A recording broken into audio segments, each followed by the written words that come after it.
today I got a text message. I was at work, somebody asking if I was interested in a zero turn. It's a Toro Timesaver 42-inch cut, I think, with like a 19-horse puller. And it's not running. They think there's a problem with the safety switches. But the price was right. They were asking $200. I said I could do $150 and they agreed. So anyway, let's go down there and get it picked up. He said he had some boards down there that we could use to help load it. So hopefully everything stays safe. It's not a huge mower, so probably we can probably get it done. We'll see how it goes and see if we can get it fixed up quickly and not have it sitting too long. But those are famous last words. It's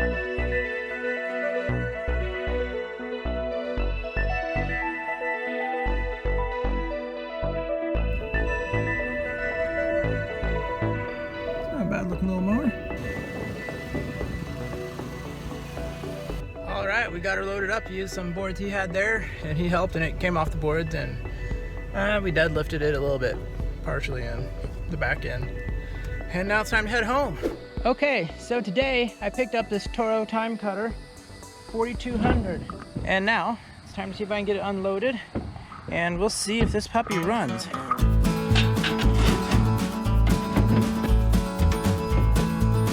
Brakes off, transmission's in neutral.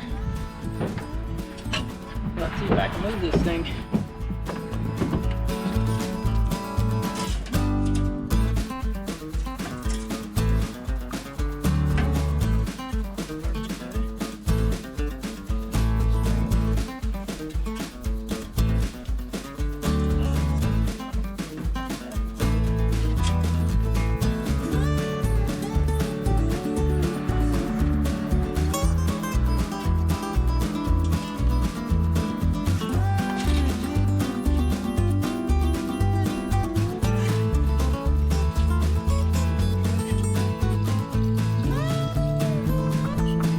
Okay, so first thing I'm going to do is check and make sure that the battery's got voltage. Battery has 12.62, which is satisfactory. Turn the switch on, turn the key on, and I should always have power to this positive solenoid to the ground. That's good, okay. Notice nothing is happening at all there. So now what I'm going to try to do, let's jump to solenoid and see if my solenoid is totally toast. Make sure the key is set to the run. See what happens. Ah.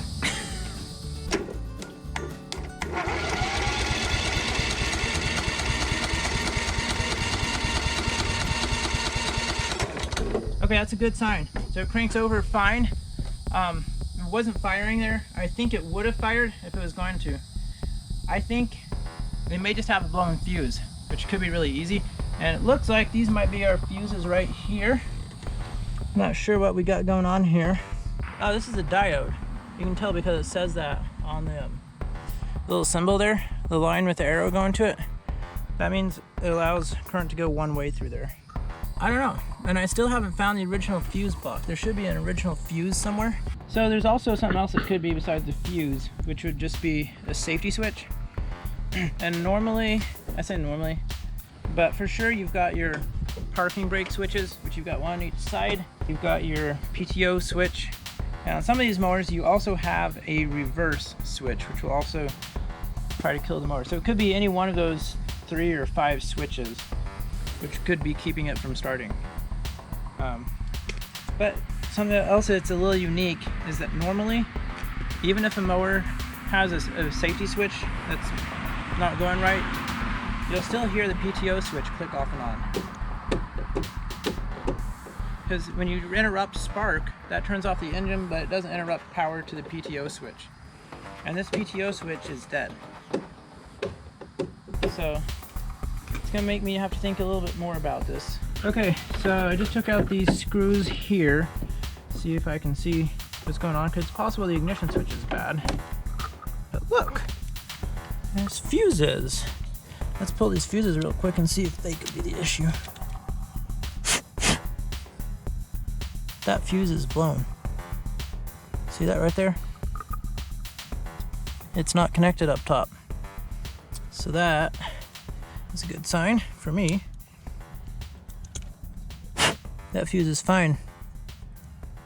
So we need to find a 30 amp fuse and see if this thing will run.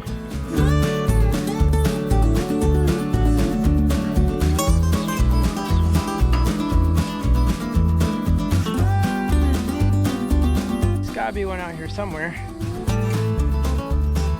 Aha, just what we were looking for. There's a 30 amper. And this one has already been parted out, so it's fair game. So you can see bad versus good there. It's not connected in the middle of the bad one right here. Let's put that in. Pray that it starts.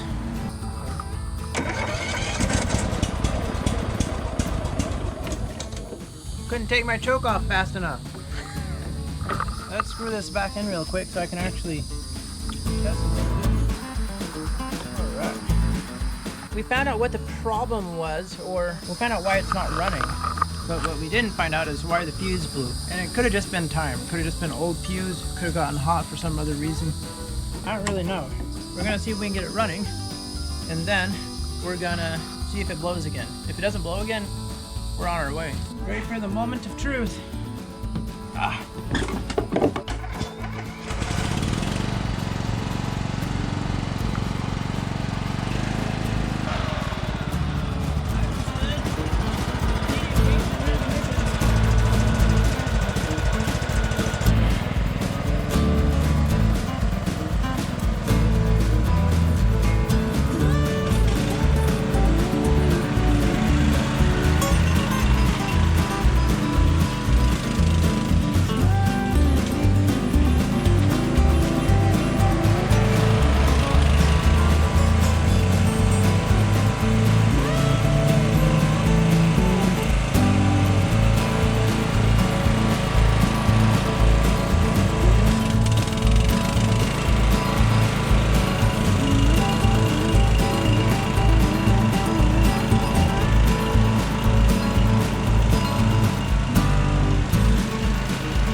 So, seems to run pretty good.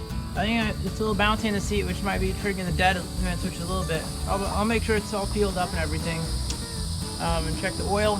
Seems to run cut pretty decent for having a mulch kit on there, so it can't discharge much, and this grass is a little bit long. I may take that off and see how it goes tomorrow. Add some oil and fuel and see if I can get the whole yard cut. I like it.